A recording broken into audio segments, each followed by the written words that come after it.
Hey cuties, what's up? We're back with some more reactions after dark, and we're of course going to be watching Stalker fan sends acid bomb to famous singer because if she's ugly, then no one will want her. Obviously by Rotten Mango. This was of course suggested by Denelli 3577, right? Yeah, 3577. Technically suggested by them, I guess. They just mentioned it, so I was like, I might as well go watch it. I am familiar with this case with Bjork, I believe. I might have even seen some of it in a different RAD video a long time ago, or I've just seen it on people's channels, just watching this kind of stuff back in the day. I feel like a lot of Nexpo stuff I had already watched before starting RAD, right? So a lot of those videos I have never reacted to on the channel because I'd already watched them before even deciding to do reactions over here. So if he had it show up over there, then I might have already seen it there too, but I mean, I already knew about this for forever, right? So we'll see if I remember anything or if there's some new stuff here that I haven't seen, because I saw the picture, the thumbnail, right? The guy on the left, I was like, yeah, I've definitely seen the videos of this guy, which I'm like, does this guy eliminate himself on camera? Question mark? Is that something that happens? Because that seems familiar. That's like something I remember. Question mark. I don't know though. I'm saying eliminate just because I don't know how these rules work anymore, right? Stephanie recently has been just swearing up a storm in her videos with no, like, care in the world, so I'm assuming it's fine, but maybe just not at the beginning. That's usually the case, right? You're only allowed to say whatever you want after so and so amount of times, so we're just going to say he eliminated himself on camera, and maybe the police have that video or something. I feel like they might have not actually leaked it, but shown it online somewhere, or they'll let you watch it. I don't know, but I want to say he eliminated himself on camera, among other videos that he possibly was taking. I don't know. Again, this one's kind of like vague for me. I don't know the entire details because it's probably been forever since I've actually seen anything about this case. So we'll see what Stephanie has to say in this one. Of course, no hater segments, no radical break. At least I don't think so. It's nothing I really want to do midway through, so I think we'll just get into it. Bada bing, bada boom. One law enforcement officer wrote on this forum about his current life situation of having to watch all of these evidence videos that are being taken in. They wrote, no, you never get desensitized to it. Okay, so I'm guessing we're starting with the fact that this is allegedly a cop saying... I'm guessing this isn't the cop is saying he's watched the Bjork Stalker self-elimination video. You get burned out by it. I mean, some of the stuff I've seen, I can't get it out of my head. Stupid things like pet names that your partner might call you, like, oh baby, sweetie, or even big boy, will bring back thoughts of you had to witness in these videos, and it's not a great experience. I have seen things in my life that I should never have seen. I mean, things that'll make your skin crawl, which is very scary to think about it. For those law enforcement officers, every piece of evidence that they receive, they can't just shove it away in a box or put it in a hard drive and go, okay, yeah, we've got the evidence. We're good now. They have to log every piece of that footage. They have to, in most cases, categorize the footage based on the seriousness, the violence, and even the age of the victims in the videos. There are some computer software programs to help with the logging of images, but with videos, most of the time, a reviewing officer will need to sit there and provide a written account in graphic detail of what the video contains during the timestamps during each video. A lot of law enforcement officials state bluntly, they would rather deal with dead, decomposing bodies that smell incredibly horrendous than sit in front of a computer and watch these types of videos. There are dedicated task forces for these jobs. They have to receive regular counseling, heavy psychiatric... I was going to say, like, do they get, like, special therapists or what? evaluations. Even before they're tasked with logging such evidence, they typically go through these extensive training periods to develop the coping mechanisms, literally just to get their mind ready to watch these videos, to deal with the potential psychological trauma of what happens when they see something like this. The turnaround rate for someone in the task force like this usually is maxed out 1 or 2 years, maybe 3. Some don't even make it past a month. Sometimes they'll leave and they'll be asked to come back because they were really good at identifying markers. identifying markers? So in the video, you're not just looking at the crime. That's one element. You have to log exactly what happens in detailed format so it can be presented in court. But you're also looking for sweaters, music in the background, some sort of symbol. Yeah, I assume you have to like observe every single frame. Would it just be better just to watch it frame by frame rather than just whole from start to finish? I'm assuming you'd watch the entire thing, maybe whole, and then go frame by frame, which probably would drive you even crazier. But, you know, frame by frame, I can see this here, this there, question mark. That could indicate what state it was filmed in, what country it was filmed in, what time period it was filmed in. Was it summer? Was it winter? Was it this year? Was it last year? Some people are a little bit more skilled than others, and they'll be asked to come back. Some people don't even make it a month. It's that bad. The Hollywood, Florida police are in a very tricky situation. They're dealing with both a dead, decomposing body, and they have about 20 hours of footage that they need to go through. They need to watch 20 hours of footage to understand the full picture of what has even taken place here. It was such a bizarre call. They rushed out to this small apartment complex. They found a man dead in his apartment, completely nude. His face was painted this very grotesque green, red color, almost striped.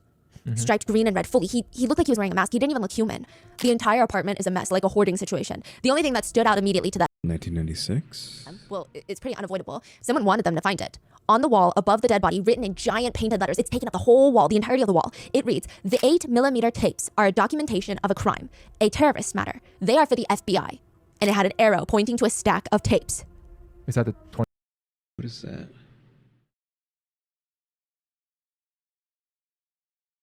I can't tell what that says. It looks like it says whoever. That's whoever something. I know that looks so familiar, but I don't know what this is. I'm talking about the book here. Whoever.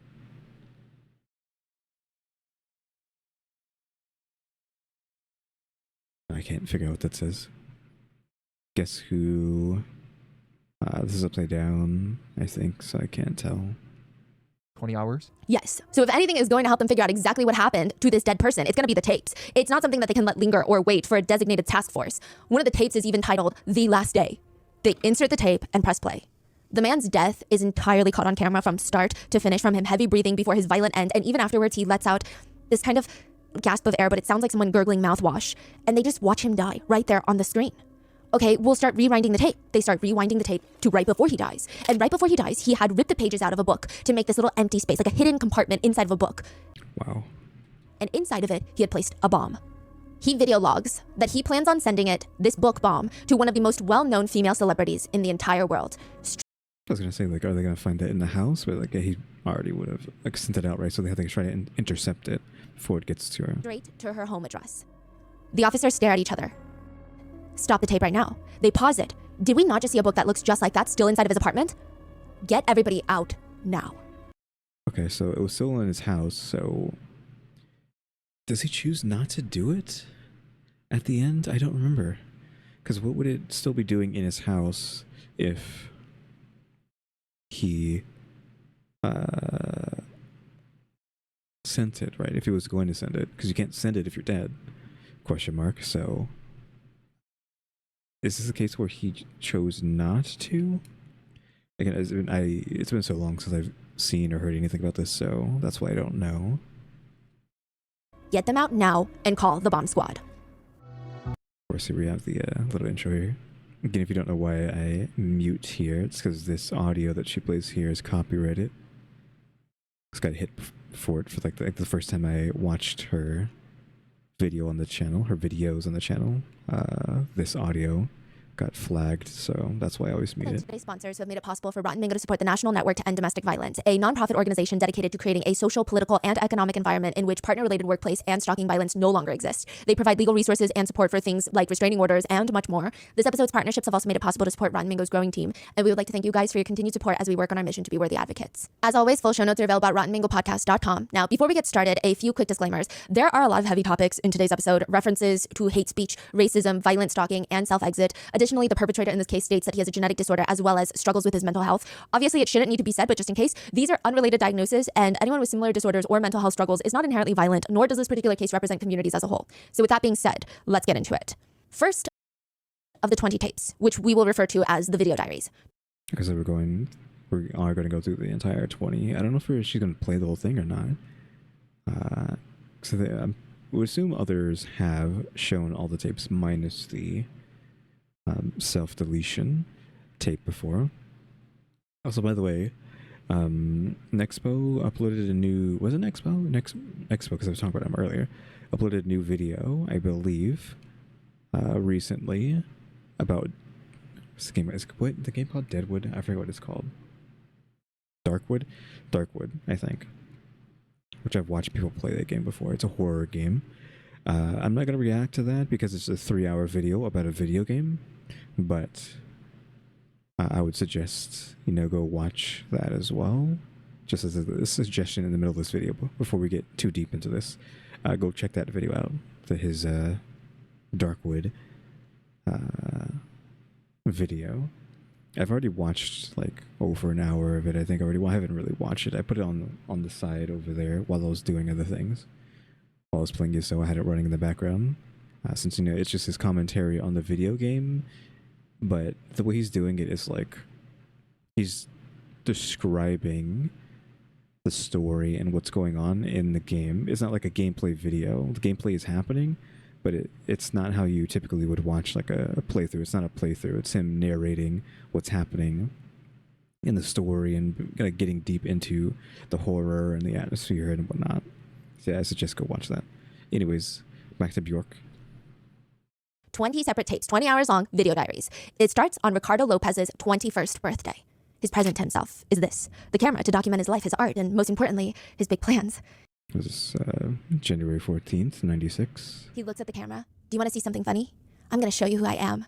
And he pinches his cheeks, so his thumbs are at the edges of his mouth, and he pinches I've seen this face before. his upper cheeks to make like a very scary smiley face. And he gets closer to the camera and closer. I am a monster.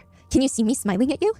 Comfort is what I seek in speaking to you. Something with I don't know, something that makes me feel better. For a long time, I've been speaking into a mirror and being my own psychologist or whatever. I am a monster. Can you see me smiling at you?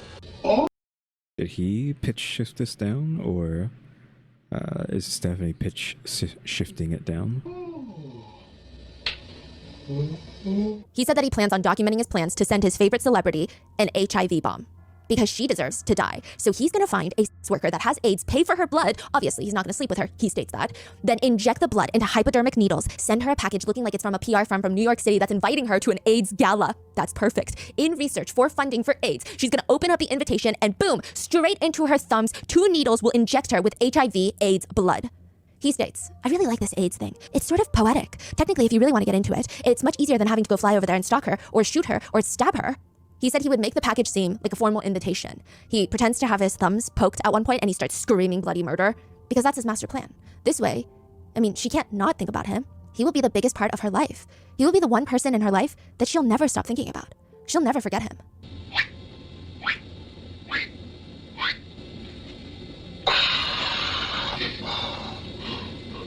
Oh my God!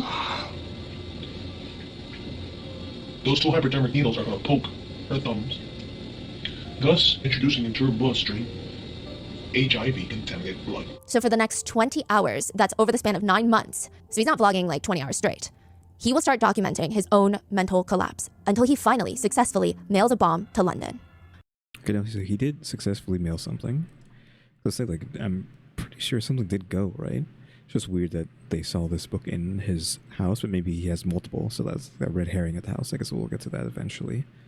9 months later, Ricardo Lopez would be dead. 20 hours of footage would be taped that shows his mind completely breaking apart, and he just gets further and further from reality. And a bomb will be sitting in a South London post office, getting ready to be delivered to a famous celebrity's residence. Just sitting there, rattling, bubbling, waiting to be opened. If you were to open the cardboard box, you would see a book in there, a book. And once you open that, everything would go to John, the maintenance man at the apartment building in Florida. He has had multiple calls about the same thing, which feels abnormal. It's September 16th, but it's still a little hot in Florida. But there's no reason for anything to be stinking up the entire place. Sometimes during the summer, you get trash left out. You mix it with the heat. Oh, is this the, of finding his corpse? His corpse is smelling up the complex. The humidity of Florida. Yeah, it starts having a pungent smell that feels like it's piercing through your brain. But right now, it's fall, it's September. He makes his way over to the apartment building. And yeah, okay, it does kind of smell rancid. He had a few tasks that he wanted to do prior to all of this, but the smell is so intoxicatingly horrendous, he feels like he's gonna pass out. He starts investigating, which is basically just him walking around, pausing, aggressively sniffing. I feel like intoxicating is a choice of a word there. And then walking around, pausing, and aggressively sniffing. And he's trying to figure out if the smell gets stronger or weaker in certain areas. Right here. Right here is the most pungent scent. He looks up and he sees the door leading directly into apartment A. He scrambles to get the keys out. He knocks on the door. Maintenance, maintenance. So the maintenance staff, they're allowed to come in without prior approval in this building to fix emergency issues, which in this case, it seems like it's an emergency issue. Everybody's been complaining about this. He opens the door and nobody's home, or at least nobody's responding. The smell just keeps getting stronger as he walks in. The entire apartment is trashed. It's disgusting. It's filthy, but not gross enough to cause a scent like this. He steps over random pizza boxes on the ground. He sees this random, okay, this is a tiny, tiny cramped little apartment. And what takes up most of the space is this sculpture of a woman's face made out of clay. It's probably the size of my upper torso. It's like a paper It looks bigger than that. mache type of face or Clay, I would say. clay. Like, argue, like, what? That looked like it was, like, I don't know, 20 inches, maybe? Like a diameter of 20 all the way around, because it's round, right? So technically, I feel like it would be bigger than someone's torso. Maybe long or wide as a torso, but, like, technically the entire thing is round, so it would be bigger overall, I would say. I don't know. Yes, and it looks professionally done. Like whoever is doing this, it doesn't look like something I would do. It looks well. It looks good. It resembles a person. You can tell this is someone. Yes. And if you're familiar with specific people, you might even be able to tell who this is. It's that specific in detail. It's just very strange. The maintenance man looks down, and there in the middle of the apartment, laying on the ground, dead, is a man's fully nude body. He looks not human. He looks like a monster. His body had already started decomposing in the Florida heat, so his body is different blotches of different colors. His face is painted red and green. His head is completely shaved. His eyebrows are shaved. It looks like he put on a Halloween mask, but only on the front of his face, but it's clearly not a mask. And he's dead. Did he paint his own face before passing, or did somebody else paint his face? But why? There's a giant pool of blood underneath him. John turns on his heels. He walks right out of that apartment. He immediately calls the police. Authorities rush in. They survey the scene. I feel like it should be, like, immediately. You see the body, like, okay, I'm out of here. And it's Goodbye. confusing because was this man kidnapped? Is this a terrorist organization? Because remember on the wall it said it's a terrorist crime, a terrorist matter. This is for the FBI. On the fridge, the words N-word lover are painted, and there's one last weird note left behind. On a canvas, like an art canvas that you would get at the store, situated directly behind the dead body, are the words, the best of me. The best September 12th. of me. The authorities are so confused until one of them points out, the man died from a gunshot wound to the head. It appears that the way he slumped over, he would have been sitting right in front with his head in front, directly in front of that canvas. Meaning, it seems like the intention being, given the placement, that his brain matter was supposed to splatter onto the canvas, and that would be the best of him. At the same time, other officers... Okay, I'm, like, trying to make an artsy death, but it did not go the way he wanted it, I'm guessing, and it's just... what I was going to say about that. Oh, I mean, yeah, you only get, like, one shot at it, right? Like, literally. continue watching the tapes. I mean, they're already putting the tapes in and watching them because time is of the essence. They see the dead man, Ricardo, before his passing, taking the bomb and going to the post office and shipping it successfully. He ships it all the way to England, London, where the singer has a home. Better hurry up and go now. I want to go now. I'm going now. They rushed to call Scotland Yard, which is the FBI of England. The package had already arrived in a small post office in South London, and it was about to be dispatched and delivered to the singer's address. But they caught it. Do you know the best way to defuse a bomb, if you can? Throw it into the water. It's to make it explode. Oh. It's a controlled... Well, I mean, sure, but he said throw it into the water, which technically is the same thing. You know, put it in the water and blow it up so that the water absorbs the shockwave, though. You better hope there's no fish or anything in there, because it'll kill all the fish in there. explosion. Either the bomb squad will evacuate the area and detonate the bomb, or if possible, the best case scenario would be to get the bomb, place it in a vessel or a robot that can handle the size of explosion that they're expecting from this size bomb, have it safely transported to a remote location, have it detonated in a controlled environment. Usually the bomb is placed under a reinforced chamber or it's buried deep into the ground. Sometimes the bomb squad will add additional explosives inside to make sure that the device is completely destroyed and no longer active after detonating.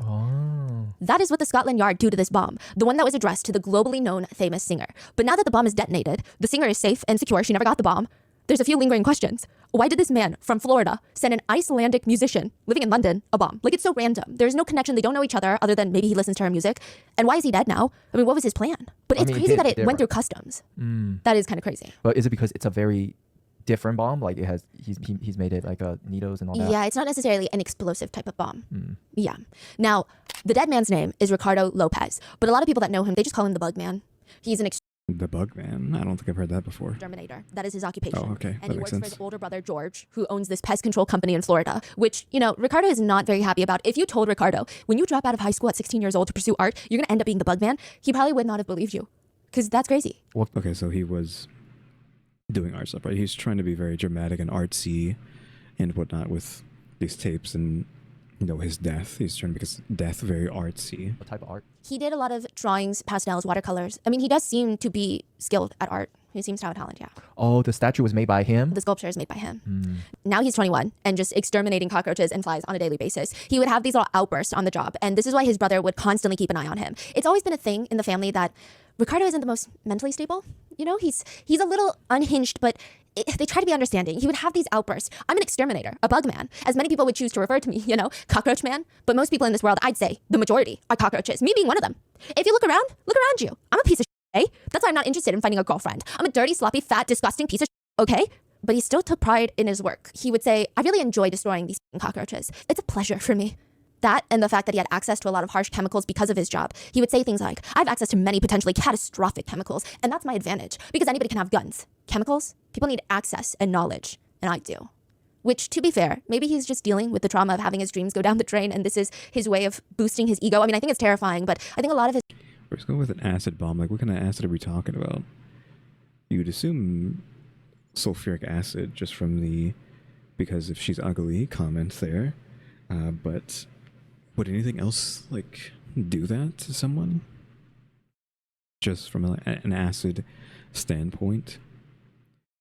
I'm assuming it's just some sort of device that blows up liquid everywhere, right? It's not really an explosive, it's just like something that blows up enough to cause liquid to go out in all directions to cause the acid burns and whatnot.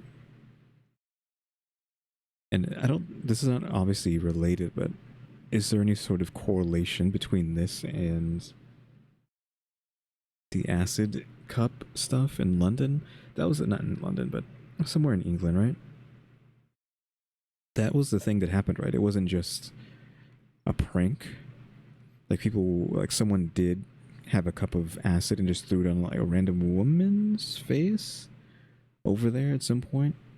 Right, and that's like when pranks, that was around when the prank stuff was going on. And I'm just bringing up pranks because I believe people then were taking cups of water and throwing them on people as a prank because it was similar to the acid cup thing that had happened. You know, because pranks back then were like so stupid and possibly harmful in a lot of situations, which I'm assuming is why pranks don't happen anymore. It was this whole big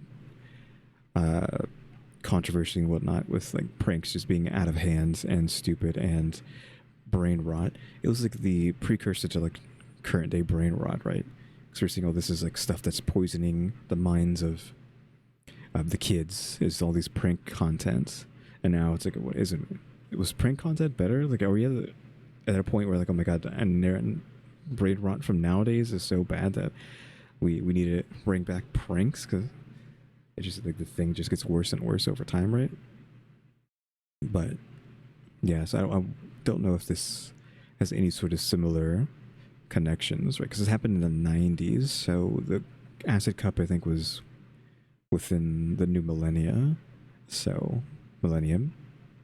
I wonder if they had any ideas from using acid from the Bjork situation, or if it was just happenstance that it's another like acid-based attack. Or can we call that a terrorist attack? The acid stuff? Was it a terrorist attack for the acid cup? I don't know. Anyways. His friends tried to be understanding about it. That's what his brother George and his friend Ralph thought. Other than these little outbursts at work, though, about how everybody's just cockroaches. Other than that, Ricardo was typically okay most of the time. When he wasn't ranting about people calling him the roach man, he would have small, odd moments, but they were really small. So one time he was sitting with his friend Ralph at dinner, and the two of them are so close that silences throughout the dinner, no big deal. They're sitting in silence, enjoying... Was that B-roll supposed to be a salad? Question mark. That's fancy. I know we're not talking about the Bjork thing right now. We're talking about a salad, but like, what am I looking at? A couple leaves, like off a tree, and then a handful of cherry tomatoes. I can't tell what that other thing is. Like what is this? Like a thinly sliced real tomato, like as thin as paper slice, just dipped on there. And fancy food always looks so like dumb, right? Like this is like probably like 2 calories. I can eat something, right? Can you eat a burger, please? Get some meat on your bones? Question mark. Because what is this? It's just so ridiculous, this B-roll. right now. Like, come on. And especially just like seeing him just grab the cherry tomato and just eating just that. his friend Ralph at dinner, and the two of them are so close that silences throughout the dinner, no big deal. They're sitting in silence, enjoying each other's company until Ricardo suddenly breaks the silence. What if you saw your ex-girlfriend working at a strip club? What? Okay, who cares? Is your ex-girlfriend? Just imagine her stripping down in front of everyone. The two start debating what they would do in that situation, and I guess the primary reaction would be shock, right? There's another moment of Sure. silence before Ricardo comments. Just because you kill Wait. somebody doesn't mean that you don't love them anymore. This is what the friend shared? He shared it in his video diaries. Oh. I told him, just because you kill somebody doesn't mean you don't love them. And he goes, yeah, you're right. Yeah, just because you kill somebody doesn't mean you don't love them. So I didn't expect that, but that's interesting. So yeah, I mean, Ricardo has these little quirks here and there. I mean, like a few years ago, there was Quirks, question mark, and it's talking about killing somebody. But yeah, it's shock, but like you can't do anything about it, right? Because like they're your ex, right? So who cares? You have no say or anything in that before. But I can not argue, but have a similar situation of like hearing about the extracurricular behavior of someone I've been with after the fact, and that was like very like panic inducing, hearing like what they were doing like immediately after like not being together anymore. It's like, oh Jesus Christ. As a kid, like as an adult, who knows how impactful it was, but like as a child, and by child I mean like teenager, it caused like a panic attack, hearing like the vulgar stuff that they were getting up to, and it's like, oh my god. Yeah, so like shock is definitely a thing, but it's like there's nothing you can do about it, right? So that's what I'm saying. There's nothing you can do about it because like they're your ex. Because I figured this was going to lead to like killing them, right? Even though you shouldn't have any say in what they do anymore.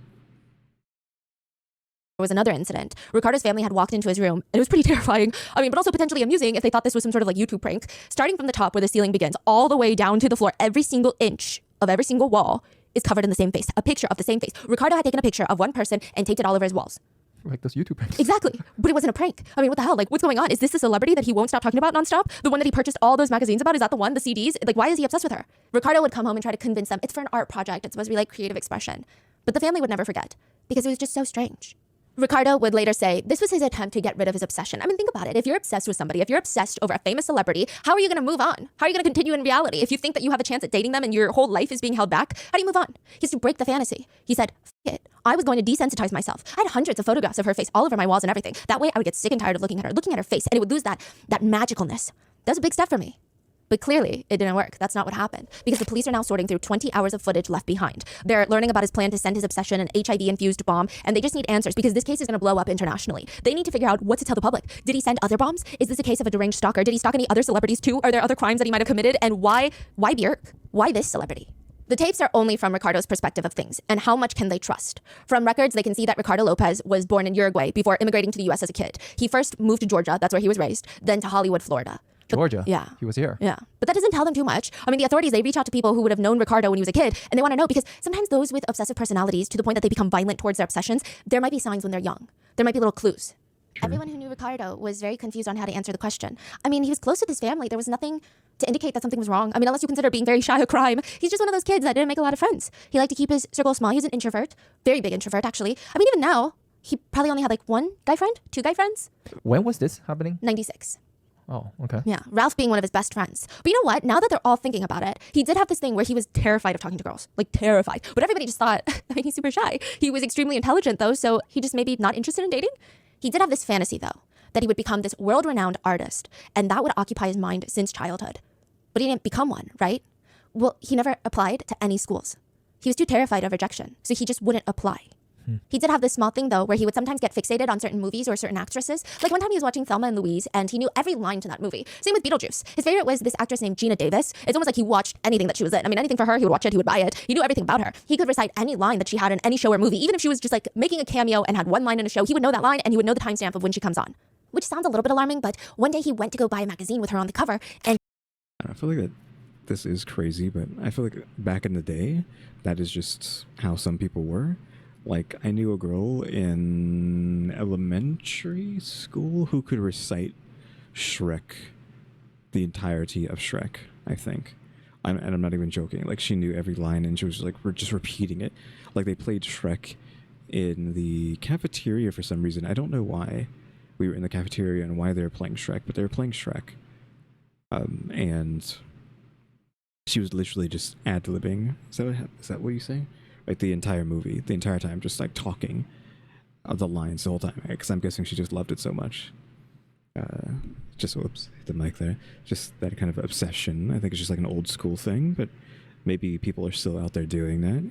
Question mark. I don't know what modern technology and society has become to where if people still have this obsession of being able to recite things verbatim from movies or shows or what have you, or just obsessing over someone. Dare I say the word like autistic obsession? Because I know people who have like heavy obsessions, and I think it's probably because they are, right? So that's how you would describe it. Like some people who are just like autistic in a way that causes them to be obsessed to the point of being able to recite things verbatim like that. And he realized that Gina Davis is now in a public relationship with fellow actor Jeff Goldblum. Are they still together? Or is this just something that was going on back in the day? Because I would not have ever known that. He was devastated. You would almost think that Gina Davis was cheating on him, that they were in a relationship or something, which is parasocial. Alarming, but he got over it, which is probably why his friends and family didn't think anything crazy about it. It's not that alarming. I mean, eventually he gets over it, so what's the matter, right? So why didn't he get over Björk? Why go so extreme? If you guys don't know, Björk is an Icelandic musician, and she is honestly, I don't know how to describe her music. I went onto Reddit. People describe her music style as unconventional, avant-garde, very diverse and eclectic, one of a kind, full of emotion. I mean, just very experimental. One person writes, it's a very emotional experience from a sonic form. Initially, causes much confusion and incredulous looks at first, and then it just creeps up on you until you are utterly and hopelessly in love with her music. I've never listened to her music. The music or the music videos? Question mark. I don't know if I've heard any of her music either, despite having heard the name a lot throughout life. I don't think I've heard a single song. If I have, I would have to have it played to me to know. I was like, oh yeah, I've heard that. Music prior to the research of this case. I might start after. I mean, not that she like needs my streams or anything. She's massive. She is one of the biggest names in music, to the point where a lot of other experimental artists, they all get compared to her. So for example, Grimes, she doesn't like being compared to Björk. She loves Björk, but she just gets annoyed that all experimental musicians get compared to Björk, especially if they're a girl or if they identify as like a woman, right? But that's how big she is. If you're in the experimental music world, everybody's getting compared to Björk. And that's like the highest compliment you could probably get. She was one of the biggest names in the industry. She's actually a very fascinating character. Her first album, which was an album full of covers of other artists' music, was released when she was 11. She just did it for fun. It wasn't a serious debut, but she still ended up selling 7,000 copies, which is kind of wild. And she has this very fascinating background, which probably contributes to the way that she makes her music. Her dad is this super conservative leader of the union type of figure, like the labor union. Her mom is an activist that everybody said kind of lived more of a commune lifestyle. They called her a hippie. Her parents are divorced, by the way, so she grows up between going to her dad's house, which is super rigid, very rule-oriented home, to her mom's free-spirited, everybody gets to do what they want. There's 8 adults living in that one house. Even the kids, the type of environment, just back and forth, back and forth. It's a very complicated background.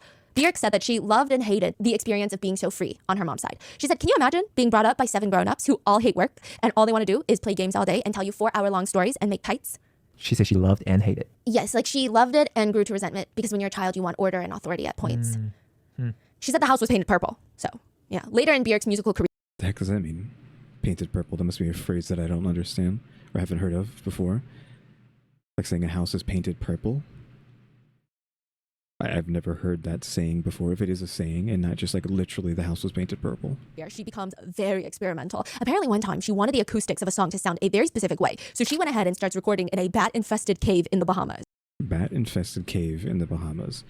That is not good because I don't know why they had to tell us as in elementary school, but because bats are, you would end up seeing a lot of bats flying around in Texas, which sounds weird, or at least where I'm at, but like at nighttime, the specific part of not nighttime, but like twilight, I guess, like before it's nighttime, but there's still like a little bit of light out, there'd be like swarms of bats just flying in the sky, like birds, right? Like how birds do.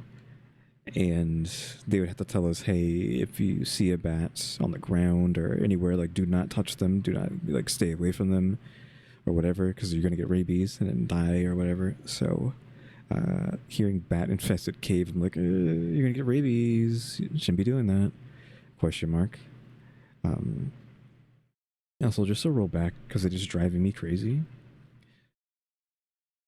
Again, we're going off kilter here. It has nothing to do with the video. Stephanie, why are you wearing this pink top or whatever that is like trying its hardest to fall off? Like she's just constantly trying to like pull up the straps back. As like, I'm like, Stephanie, please put something else on. If it's like, she's just constantly fighting this top that does not want to stay up. These straps refuse to stay up. It's like, Jesus Christ. Just wear something else. It clearly does not want to be worn. Wanted the acoustics of a song to sound a very specific way. So she went ahead and starts recording in a bat-infested cave in the Bahamas. She like went to a cave and starts recording in there. She wants to be in very particular environments that embodies the type of music that she's trying to make. She once said in an interview, a lot of what I was doing before was to please other people. It had been my biggest fear since I was 11 to be in the spotlight. In the band that I was in Iceland, I even tried to look as ugly as possible so that people would listen to the music, but not look at me. Being a woman gets in the way. If people see me as a subject, it is their problem. And yet there was this very, very big problem. A fan from Florida had become so obsessed with Björk, with her music, that he planned on grooming her. This is so complicated. Let me explain. Huh? Ricardo Lopez is 21 years old when he starts taping his video diaries. Björk is 31 years old. So how would he groom her? I mean, that term Yeah, it's like, what do you mean? Like, he's younger than her? specifically refers to the manipulation of someone far younger than you, typically underage. But Ricardo has a plan. His plan is to time travel, the ultimate fantasy. In his video diaries, he describes his plans way better than I can because they're Is that why he eliminates himself? Because that's the way to time travel?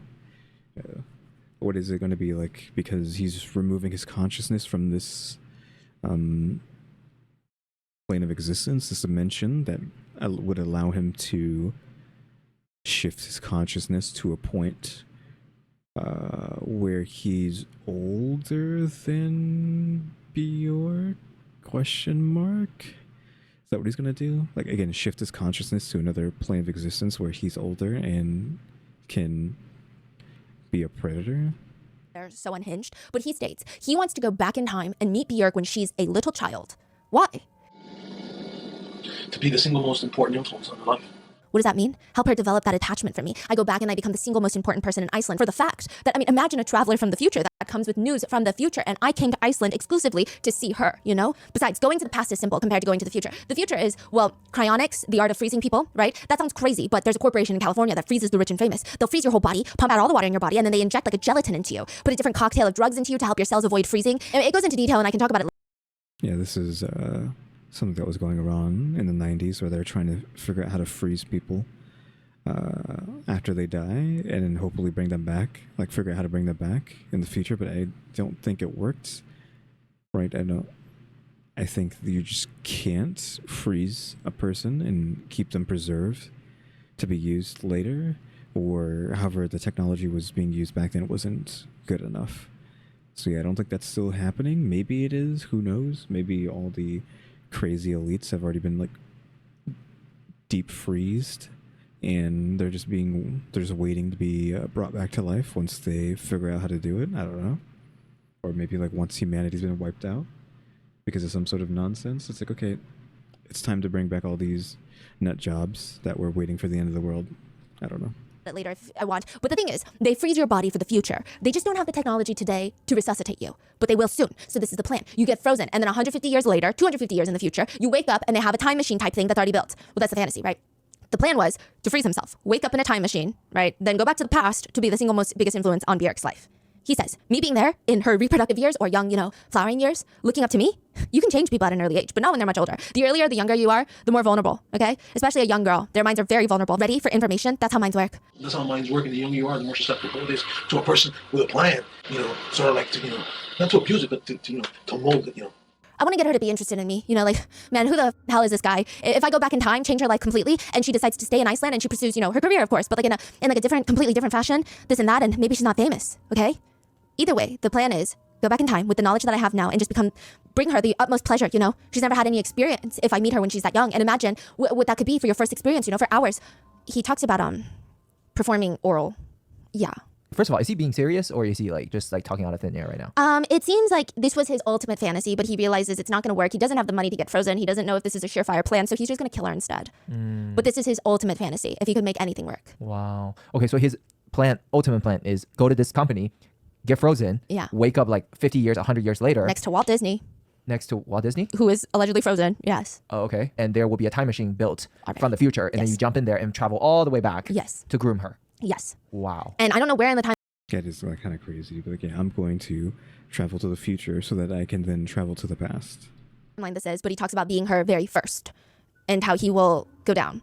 And he would say things like, Make yourself comfortable, get a pillow, and say, baby, I'm gonna be here a while. So don't have any anxieties about me quitting up, right when you're getting started or before you finish, because I'm gonna be here a while. boom. I'd probably have her sit on the washing machine or something like that because, the vibration. Can we just get past this extracurricular nonsense? During the spin cycle, anything that would help. And then I would just calm down that beast, her sexual desires. And then she would be happy and I would make her laugh and feel great. She'd be happy with me. For some reason, oh man, I saw how amazing it was to, when men go down there on women. Again, I don't know where in the timeline this is. I mean, either way, it's very alarming, disturbing, and jail. But he continues. I even blush from the results from guys doing that to girls. Like, it's overwhelming. Like, man, you can make a girl feel like that? Wow, that's truly bewildering. Keep that as my weapon in my mind. I learned a lot about it, especially from lesbians who, are undoubtedly the best. So 2 things I have as a weapon if I go back into the past are making a girl arrive at the destination. I'm saying it like that. He's saying it much more crass through going down there. And 2, making her laugh. 2 of the reasons why any girl would stay with me.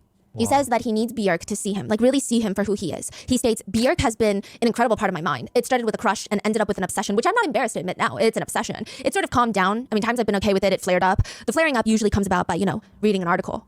See, I had nothing in my life at that point, really. I was just working, and my life was pretty empty, especially about real feelings, being in love, having an infatuation. It was this euphoric feeling. I had something to look forward to every day. Her music, herself, her being alive was making me happy. I wanted to make her as happy as she made me. What's so startling about this footage, and I watched all 20 hours of it. Like, at points he says he knows it's crazy, but Let's actually watch all 20 hours. Hopefully not the finishing part, right? Again, I'm assuming they don't actually have that part online anywhere. Did the police didn't release the, final act of his videos? But who knows? the way he talks is so casual and is so blunt. It's almost like, I mean, this is what it is. Oh, he's not like fanatic, like, oh my God. He's just very like, this is what it is. I mean, I want her to be as happy as she makes me. Like, he's talking about someone he personally knows. The first time Ricardo heard Björk's song was at his brother's house. Her music video was playing on the TV, and he glanced over. It was weird. He was like, she is weird. This song was honestly, in his humble opinion, not that great. She has insane vocals, don't get me wrong. He has to give her that. But it's not his style, which is fine. It's just like, the style is kind of with a fork. But as an artist, he could resonate with her style. Just her uniqueness. The fact that she's so creative and is not boxing herself into a genre, that is the message he can get behind.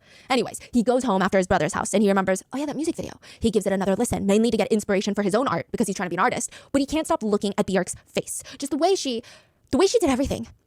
He said it's just this mixture of beauty and strangeness. He said he had never seen a girl quite like her. At first, she kind of looked Chinese. No, more mixed. Just, quote, beautifully strange, exotic, And anyway, I loved her voice. And that was the moment she, quote, entered my mind. And it's almost like she was looking for him too, or she wants him to find out. He states that he would randomly be watching other TV shows that have nothing to do with Björk, and then suddenly she would just appear by chance. And he would be watching this long interview, and all of a sudden Björk would be a guest, and he thought, oh, okay, that's cool, I guess. I get to listen to her talk again. The way he says it gives me the inkling that that is not true. Mm-hmm. Yeah.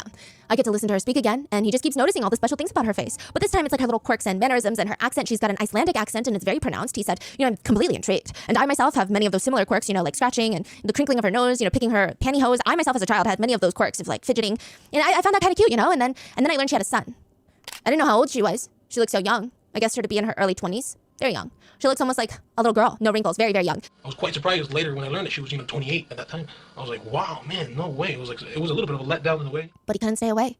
Everything about her, just the way she talks. In one interview, she said, I insist to be happy, mad, sad, stupid, brilliant, genius, horrible. I mean, happy. I'm going to be it all. I make an effort not to forget all these different colors, to get hilariously drunk and forget to pay my electricity bills and to forget what time it is and miss airplanes and run a band without a fault. He resonates with that. He would read what every single person was saying about her. One comment reads, she uses her voice much more than a vehicle for lyrics and poetry. She communicates textures when she's singing. I saw her live a few years ago and her vocals are no joke.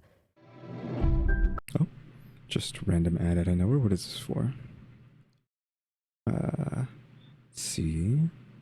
Rotten Mango Podcast? Is it her own podcast? What is this? I have been obsessed with what... Okay, no, Rosetta Stone. In what year is it that we're talking about Rosetta freaking Stone? Anyways, the link is rosettastone.com/rotten. I can't believe we're getting an ad for Rosetta Stone. Like this is like 2001 or whatever. It was when Rosetta Stone was like famous, and you could go to the mall and the kiosks, like in the middle of the mall, they'd be selling Rosetta Stone CDs or whatever the heck it was, to learn languages. Like I need to listen to this. Watching C-dramas recently, and there is no better way to unwind after a long day than to play a show and really immerse myself in a whole new world while being entertained by the most honestly unhinged plot lines. But the worst part about watching shows in a foreign language is that you miss out on so many jokes and subtitles that subtitles cannot pick up. Okay, so I'm just trying to make sure this was still like a language learning thing. I can't believe this was 2024. In 2024, we are still going strong with Rosetta Stone. Like, wow, I'm surprised that it is still a thing, like 20 years later. It probably was around in the 90s. I wouldn't be surprised. So like 30 years later, Rosetta Stone is still around trying to make money. Also, that next video that I was talking about earlier is called The Most Disturbing Game Ever Made. That's what that video is, 3 hours long. But yeah, Rosetta Stone, like Jesus Christ, blast from the past on that one. Again, that's like Rosetta Stone. Oh, you see there. rosettastone.com/rotten. Again, rosettastone.com/rotten. Again, I can't believe I'm seeing an ad for Rosetta Stone. That's 50% off unlimited access to 25 language courses for the rest of your life. Redeem your 50% off at rosettastone.com/rotten today. He states in his video diaries, like I said, it started with a crush and ended with an obsession. We humans have a natural tendency to worship. Since the beginning of time, civilizations have been worshiping either one thing or the other. The sun, we have that need in us to look up and to worship. Now, for some people, it's, it's different things, but everybody worships something. For a lot of people, it's money. Oh, that's their God. Other people, it's, pleasure. That's their God. People always submit themselves and look up to something. Apparently, in my case, it's her. A human, just like me, an imperfect, fleshly creature, which I put her in this angelic status. I see her like a daughter. A lot of it has to do with her childlike looks and her childlike voice and being so spontaneous and cute. I never really saw her as far as her beauty. I never really saw her as elegant and this and that. She's always been cute and smiling in the way she was like a daughter type of figure. The most I've ever wanted to do with her, I've never had thoughts about her, is just to hold her. I've had many fantasies of just holding her, just her holding me, so it'll be all right. Feeling her lungs, taking the breath of life and expelling it. It's quite a feeling, isn't it?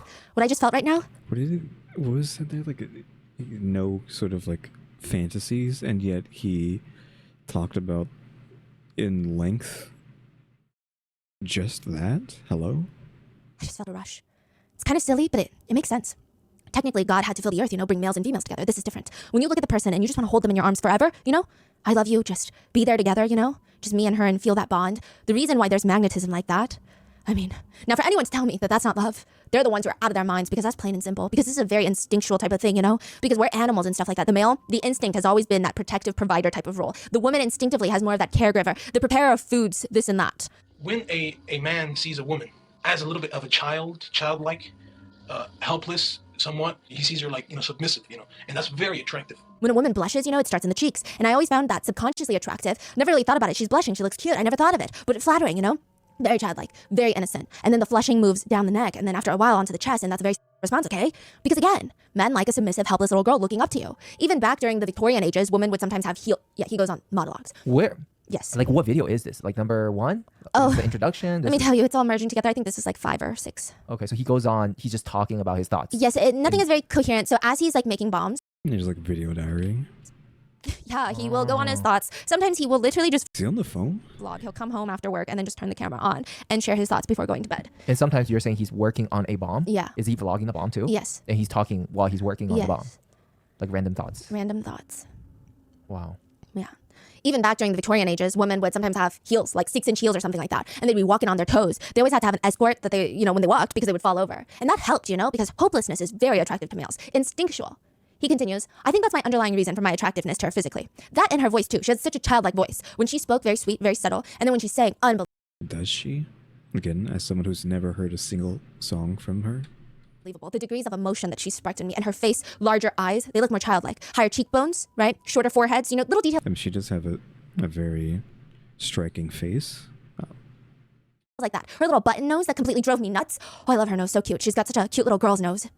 Also, she's much older than him. This is so weird. He says in the video diaries, I close my eyes and I see her perfectly clear. I know her face more than most people do. Every line, everything, I see her. And it gives me a happy feeling when I forget, what she's saying, and when I forget what I've learned about her. When I look at her, I see a sweet little girl, innocent. That's what I want her to be. Because she has many, many very, very crazy aspects of a child.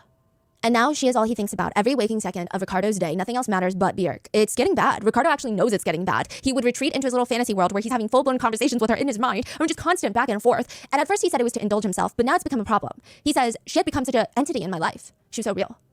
Every single thing that Bjork put out, he had to buy it. He had to own it, possess it. Even if a magazine just had a small little who wore it best segment on Bjork with one picture, he would buy the whole thing. It's like the more he owned of these products, the closer he was to her. He starts keeping up with where she's promoting, what song, doing what tour. I mean, he was almost keeping tabs on all of her whereabouts. He starts writing a 803-page journal documenting his love for Bjork. 803 pages. Everything he learns about her, Did the police read all that? how it makes him feel. He doesn't want to forget a single thing. Interestingly, his journals would bounce back and forth between his love for Bjork. He wrote her name in that journal over 400 times. He mentions a few other celebrities here and there, and it's all interwoven with these monologues of how much he hates himself and he's a big loser.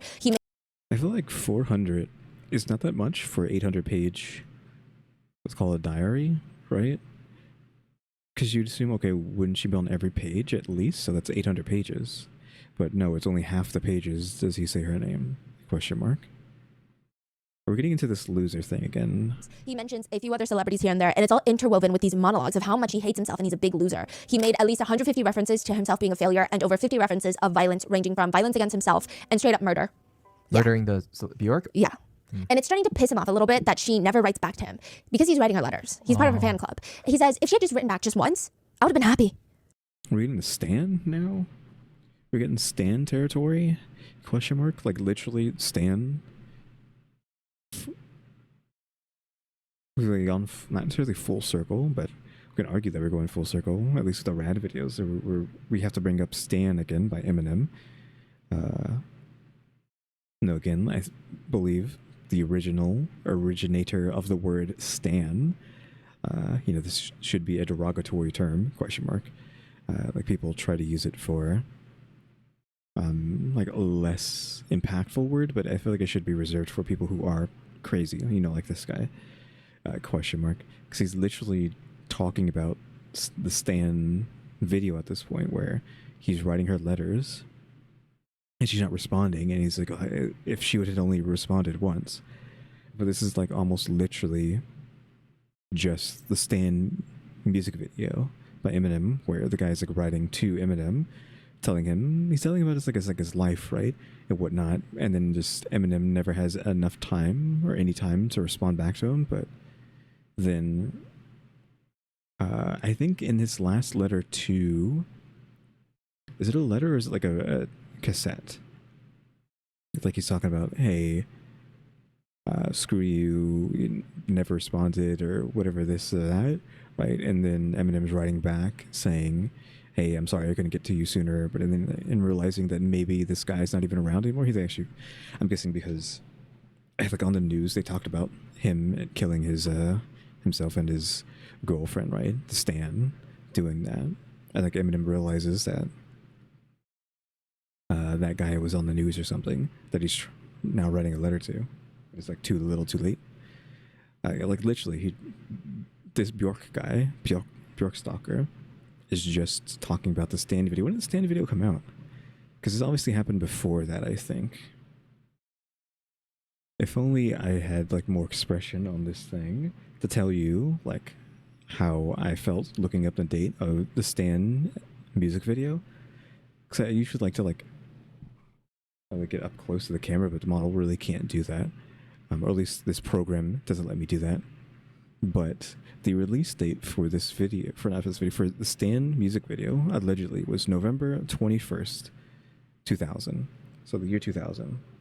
Now, if you know even the slightest bit about me, which is probably no one here, my birthday is November 21st. So I was like, what?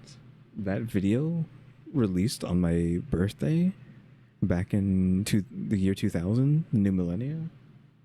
I was like, I don't know if I would have remembered that. Like, how would I have known that that video dropped on November 21st? And so I was like, wow, what a coincidence that I just happened to look up the Stan Eminem music video and it came out on my birthday back in, the turn of the century.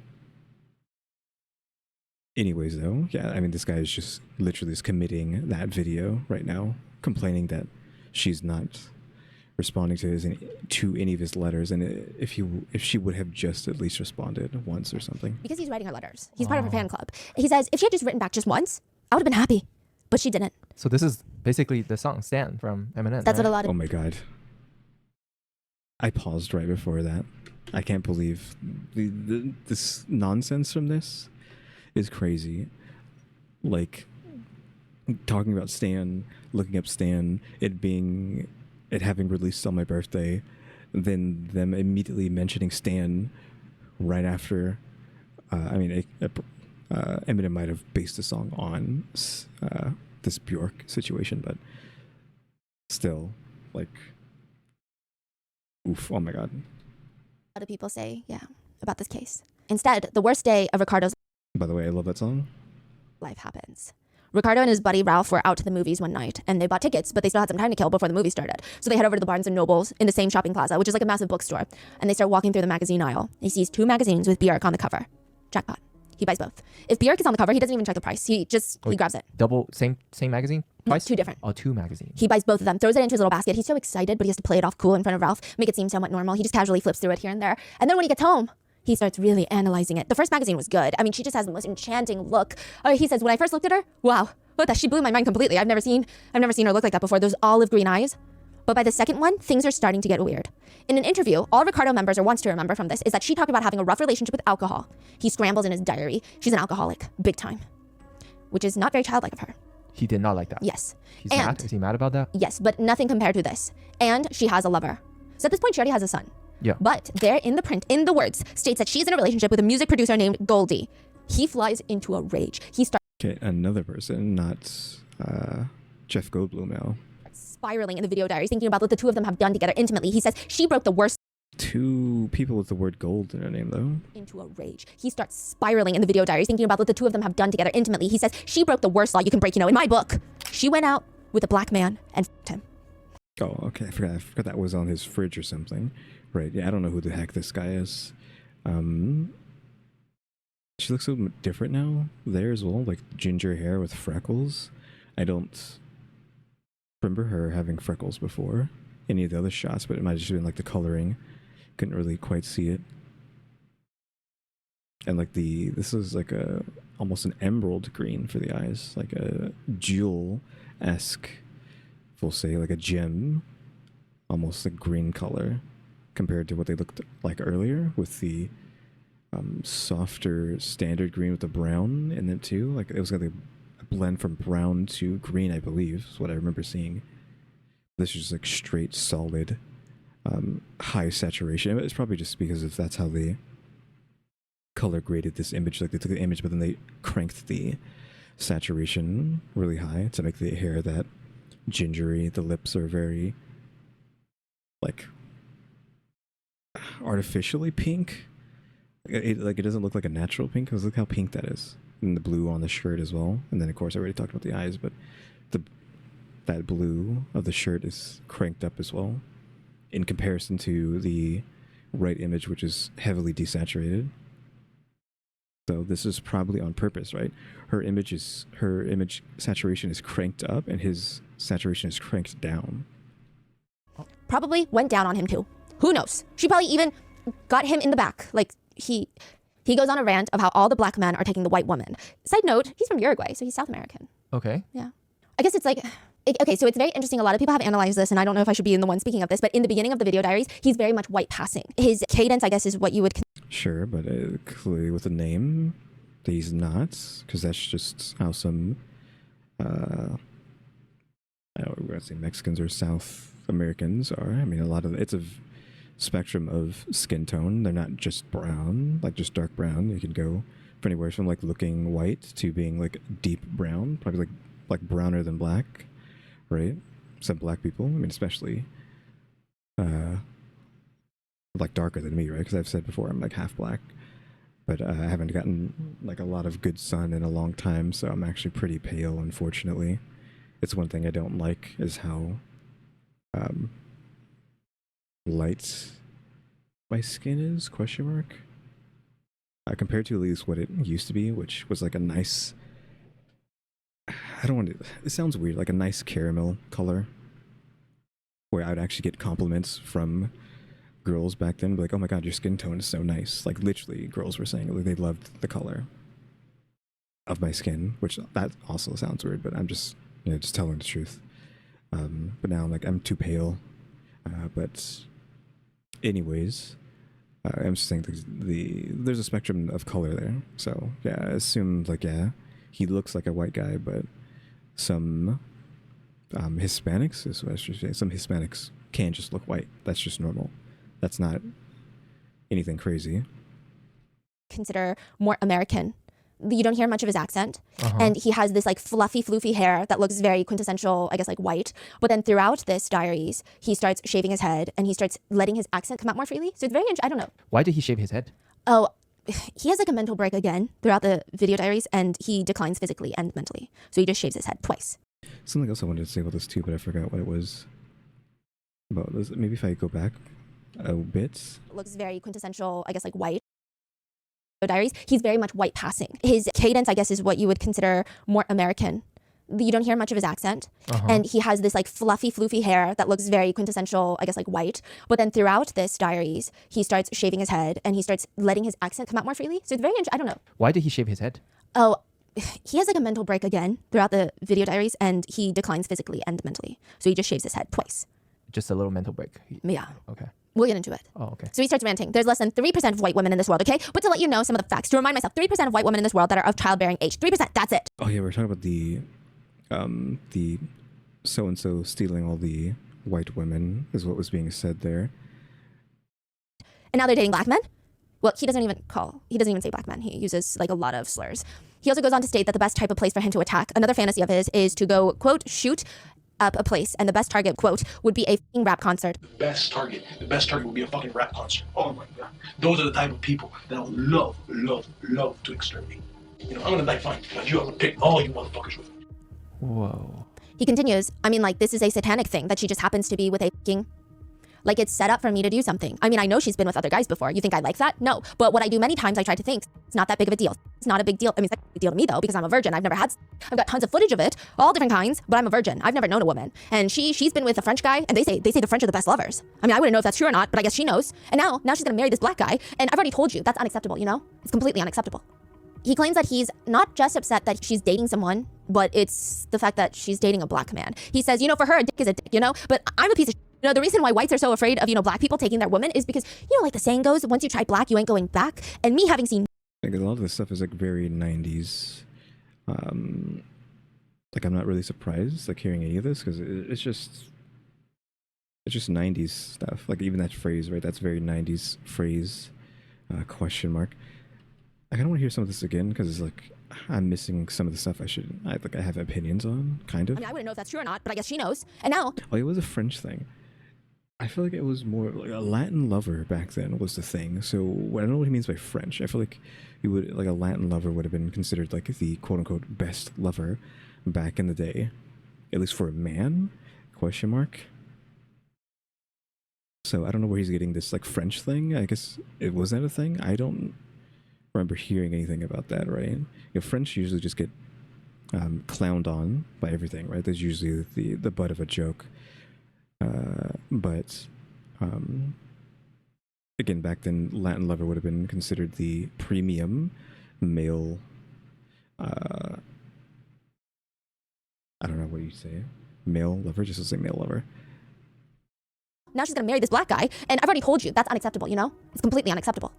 He claims that he's not just upset that she's dating someone, but it's the fact that she's dating a black man. He says, for her, a dick is a dick, But I'm a piece of shit. The reason why whites are so afraid of, black people taking their women is... But yeah, it's weird that he's, like, talking about that, even though he's not white. He's talking as if he is, but he's not, which is weird. Because, like the saying goes, once you try black, you ain't going back. And me having seen many graphic movies, yeah, most black men have very big private parts. That's true. It's very true. Do I find that threatening? I mean, yeah, my is about this big, Oh. He holds up his finger to... I feel like that's not to be nice to this guy, but whatever, there's no way. Show about 2 inches. It's that small. And I did see, because he is naked. It does clear. Oh, okay, never mind. Wait, she said she's seen the entire videos. That means she's seen, like, they actually uploaded him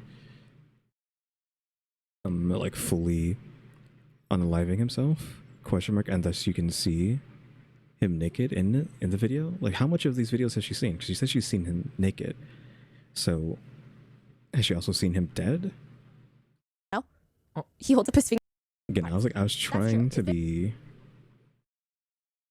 nice, question mark, but I guess apparently no, it is just that small. Because I was like, there's no way, right? Like, it's like, what, 1 in like a billion people are that small, but Very true. Do I find that threatening? I mean, yeah, Mike is about this big, you know? He holds up his finger to show about 2 inches of length, maybe 1. And I did see, because he is naked. It does clear. He continues, I've never dreamed of f***ing her. The only thing I've ever fantasized about is maybe just bringing her pleasure to satisfy her needs, you know, just going down on her or something like that. Just giving her pleasure, fulfilling her earthly needs, not f***ing her, because I know I'm insufficient for that, okay? I have prostate problems, and I got a little d- and I'm fat, and I have no stamina. Anyway, just like controlling her needs. That way she doesn't have to go out and get it. I've never really fantasized too much about being in a relationship because I can't be in a relationship with anybody because of my emotional conditions. He says in the tapes, growing up, you know, I had hopes and stuff with women. Even though I was fat and this and that, but you know, I still had hopes. And then that's when it becomes apparent, my inferiority complex. I see a little beautiful white chick and, you know, my type, the dark hair, green eyes, that's my thing. I like beautiful, beautiful woman, beautiful face. And then they see a f***ing black man. And if one day I meet up with a chick like that and she's been with a black man and I got a little dick, it's just gonna give me problems. It's very, like, okay, he's so clearly racist, but also I did see some netizens being like, I feel like he has a crush, not on Björk, but on the producer at this point. Like, it's really... I was like, the producer. I was like, what do you mean? I was talking about the Goldie question mark. So they're referring to him. As also that I don't remember hearing anything about this relationship. I don't remember this relationship with her and Goldie. So I must have like forgotten about that whenever I heard about this before. I mean, a lot of this is obviously just new. It might as well just all be new. It's just other than just like knowing this happened. It was like, sure, with all of what she's saying, but I feel like he's also very self-aware, question mark, because he's saying, yeah, I'm a terrible person, I'm this, I'm that, I have this, question mark. Really bizarre. She's gonna get used to having big private parts down there. When I was younger, I wanted a chick. I wanted her to be my first, and then I would be her first, and you know, we could be together and go against the world, that type of thing. But I later changed the fact. Forget it, I don't want to get married. I don't want a girlfriend. I always appreciate virgins, you know, because you know, Also, I mean, maybe if he lost some weight, question mark. I know he's dead, right? But if he lost some weight, maybe it wouldn't be so tiny, question mark. Because that's like one of the first steps of, hey, do you want more size? Lose some weight. I made myself a virgin.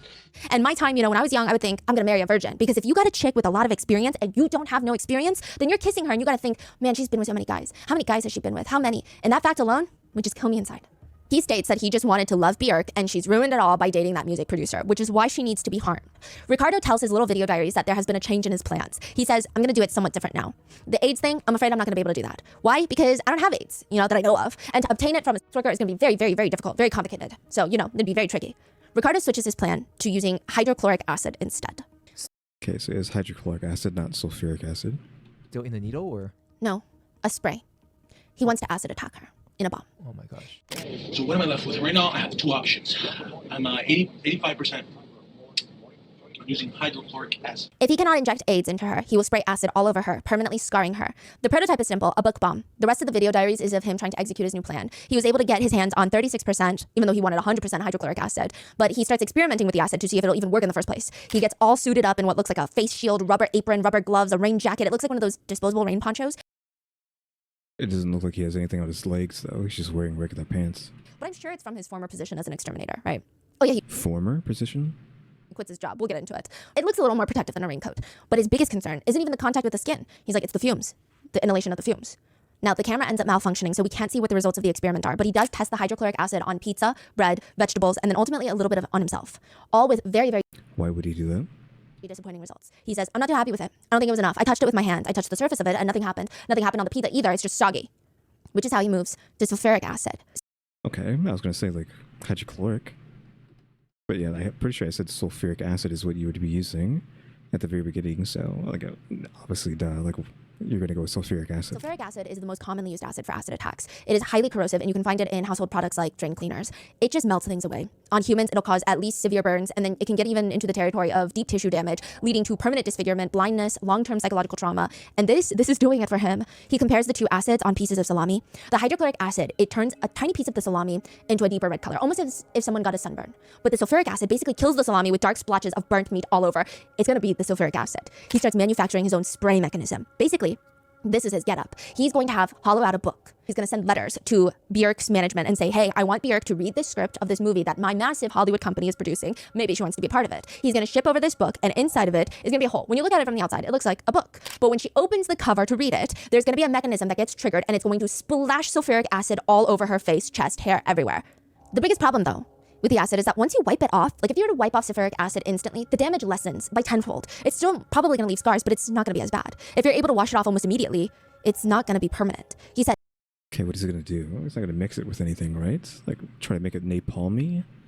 Almost? Question mark. Isn't that how napalm works? Like, it's not just the fact that it's, like, burning, right? It's, like, a substance that also sticks. Question mark. says it takes time for this, at least a minute to do some serious damage, I would estimate. I don't know, perhaps at least a minute, 60 seconds. These freaking straps. Now that's the problem. Let's say I got the book. I opened it and that all over my face. The first thing I would do is run to the bathroom. If you splash a lot of water on you and then you just wash it off, it's going to do minimal damage in comparison to what it would be if it were to stay on your face for at least a few minutes, couple minutes. Oh, that'll be beautiful, man.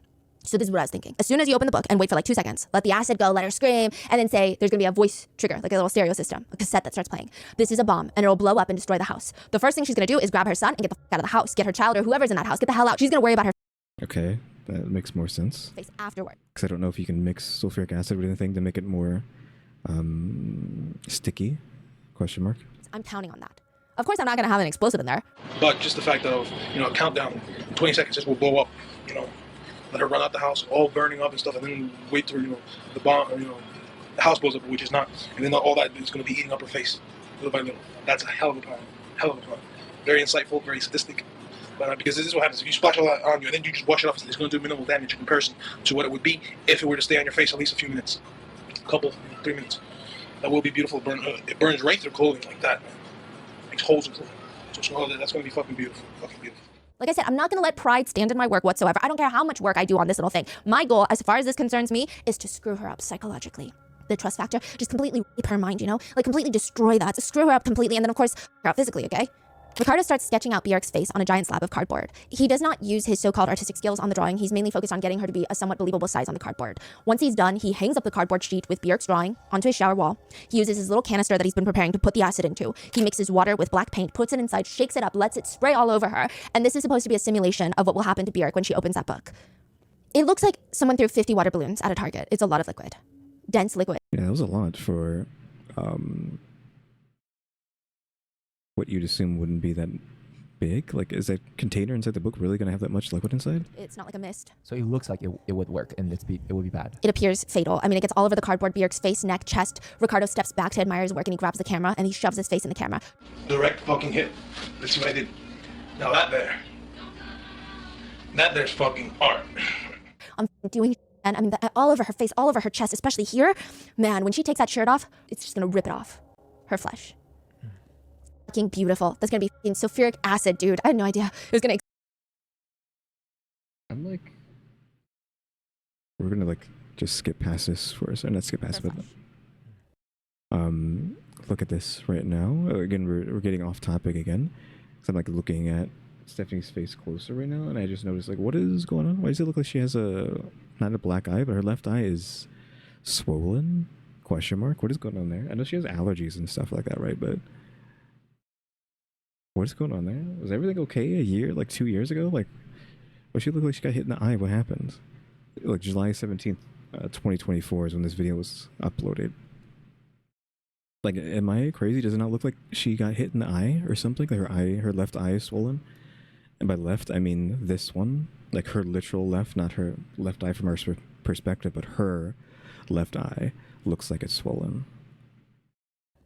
fucking beautiful. That's gonna be fucking sulfuric acid, dude. I had no idea. It was gonna explode all over the place so much. Wow, that's good. Because any people around are also gonna get fucked up too. That's beautiful. I'm in love with what I'm making. Hopefully I'll be satisfied with the whole mechanism as much as I am with this. This is just way beyond my expectations. Way beyond. Much more. That's gonna be fucking sulfuric fucking acid, dude. Sulfuric fucking acid. Okay. He gets excited. He says the only better thing from this plan is if he can get her and her son at once. Her son's like 5. Why? Like, why? Like, you leave the child out of it? Like, hello? Like, what? Can you imagine if I get both her and her son, 2 birds, 1 brick? That's how he says it. You better 2 birds, 1 brick. believe, because this shoots up everywhere, man. Goes up in the air, it'll get in the eye. I can at least make her blind, give her a few scars, melt her face off, because that way nobody wants her. But if anything, she'll be so psychologically screwed up, she won't be able to be in relationships anyway. She'll be so withdrawn.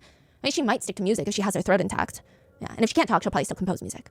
That's what he says. Ricardo's phone starts blowing up near maybe the halfway point of the vlogs. It's the only person that can stop him from doing something like this. And she's calling him right now. Does he pick up? What is she going to tell him? Not to do anything. She? Who, his mom? That she loves him, that everything's going to be okay, that they're going to see each other soon, and she's going to hold him in her arms. He picks up the phone. It's his mom. And Yeah, afterwards, so I he assumed. starts vlogging. This whole week I couldn't sleep because I started taking. I was like wondering, like who was he talking to on the phone in that one video? It's his mom. And afterwards, he starts vlogging. This whole week I couldn't sleep because I started taking sleeping pills and stuff. Not to think, about my family, because I just feel guilty as hell. Just guilty. So his mom lives in Uruguay, and his brother George, aka his boss, has been sending sly little reports to the rest of the family about how Ricardo is doing. And clearly he sees a decline. He doesn't know how bad it is. Ricardo's really good at hiding it, but he sees something is happening. And he thought he could trust his brother George, but he's just been reporting everything to the parents. Like the fact that he recently purchased a gun. His mom is crying over the phone, begging Ricardo to promise them that he will never buy a gun again, that if he loves them, he will never touch the gun. This is when we see a big shift in the vlogs.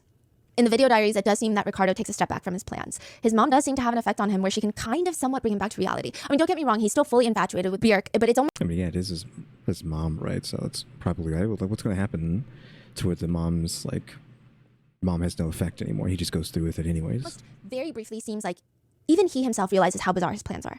He's trying to at least see things in a reasonable, rational manner. He vlogs, I put it into balance. Who should I dedicate my attention to? My mother or a complete stranger? Of course, my mother. I put it into more perspective now as far as my plans that I had with her. Notice how I use the word had? It has been temporarily postponed. Why? Well, partially because I'm worried about my mom right now, but my first attention is my mother. As a matter of fact, in a couple of weeks, I'm going to be visiting her in Uruguay. On top of that, after talking to his mom, he rented, the timing is very strange. He rents a DVD of 14 guys having intimate relations with one woman all at once. He said that video put the world into perspective for him. It's calming him down. Watching that video over and over and over again is making him realize that he doesn't have to be angry about Björk being with a black man. I mean, at the end of the day, sex is sex, no? And this woman in the video was with a black man, with an Asian man, with all sorts of men. And he's just losing all the initial anger that he felt because he says, I was very pissed off at the beginning, but she's a grown woman and this is not anything, in this world, everybody has sex. If it wasn't sex, I wouldn't be born. And besides, being with a black guy, I mean, after seeing that video with all the different colors and all that, it's all the same thing. So it doesn't really bother me anymore. And I'm glad. I'm glad. I didn't think I could change, but I did. So now what to do with all the recordings I made about? Again, like, what's going to happen though? Like, something happens to put him back on track to doing this.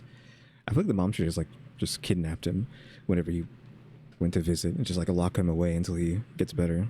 My plans, I can't destroy them. But it is a liability to have those because one day, if for whatever reason somebody sees those, I'm fucked. He starts thinking about getting rid of his tapes, which is a good sign. This whole plan is about to get scrapped. He's almost in a cheery mood, saying things in the video diaries like, I want to make all the women in the world happy. I want to make my mom happy. I want to make her happy, feel happy. My mom is very worried about me. She hasn't eaten in days. I haven't drink hardly anything. Dad was even crying a little, asking me if I wanted to move over there with him, and all I needed to do was find a job to pay for food. Don't worry about shelter, I can live with him. They're under the impression that I'm having a hard time over here financially, but I'm not. Especially that day that she saw me in the airport when she came back after not seeing me for a year.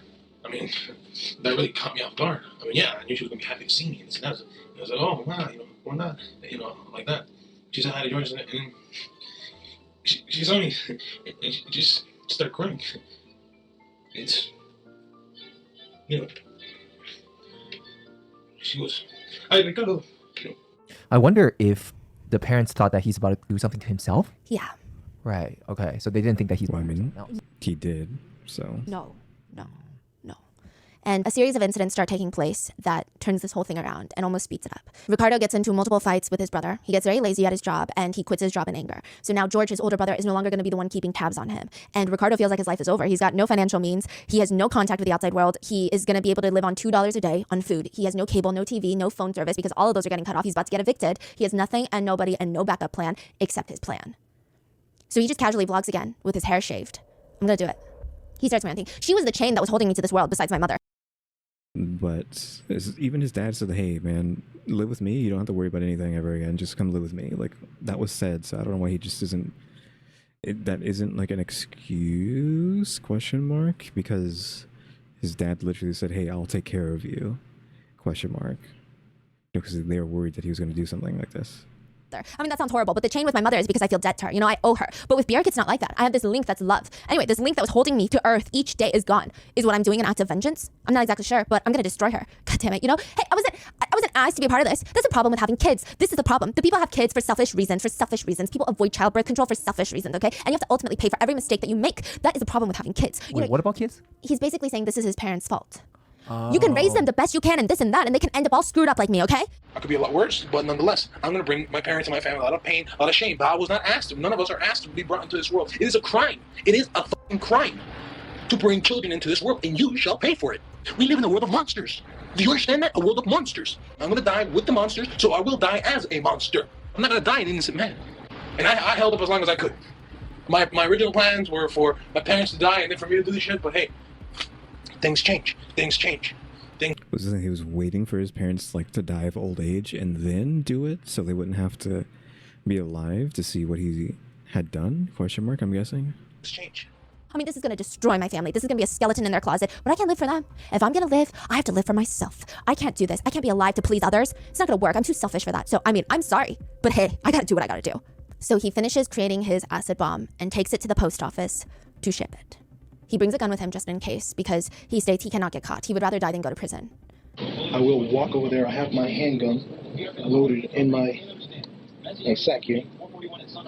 So if I don't return, I just want to say goodbye to everybody. I better hurry up and go now. I'm going to go now. He says he is successful in shipping the package.